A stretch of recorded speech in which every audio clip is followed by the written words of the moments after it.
Once Lord Buddha was traveling from one place to another place. His disciples followed him. After walking some distance, Lord Buddha got thirsty, and he asked one of his disciples to get some water as he was thirsty. The disciple went to fetch some water for Lord Buddha. After lots of searching, he found a pond full of water. When he walked towards the pond, he found a man washing his clothes in the pond. Then, as he was nearing the pond, a bullock cart crossed the pond. As the bullock cart went through the pond, all the water became muddy. In such situation, the disciple thought in his mind that all the water in the pond became muddy. How can I take such muddy and dirty water for my master? Thinking like this, he went to Lord Buddha empty-handed. He said the whole story and said to his master that I cannot bring such dirty and muddy water to you, my Lord. After listening to him, Lord Buddha said, "No problem, we will all sit here for some time and relax." Then all the disciples and Lord Buddha sat under a tree. After an hour passed, Buddha said to his disciple to bring some water to him again.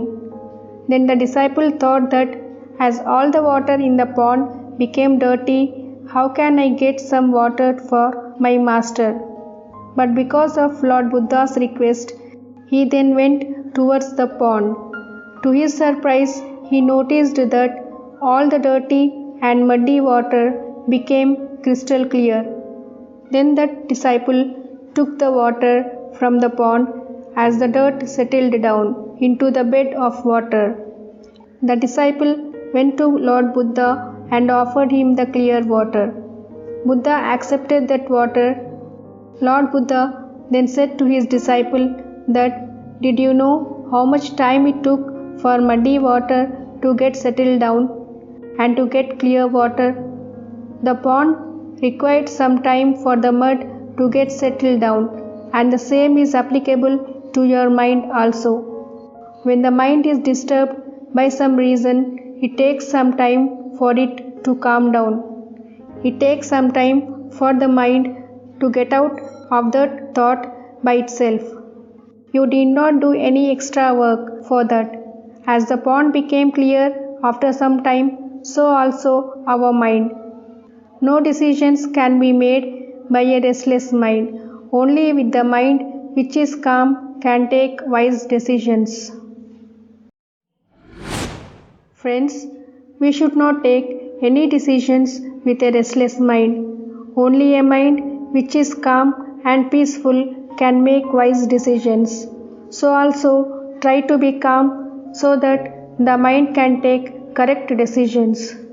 When the mind gets anxious by some reason, try to calm your mind by meditating or taking God's name or by counting numbers. This is the way to make the mind calm. Then the mind can make right decisions effortlessly. With a disturbed mind, if you take some decisions, your ideas may not bring you success. Your success is confirmed, but give some time to your mind to think into that matter, then the success is yours.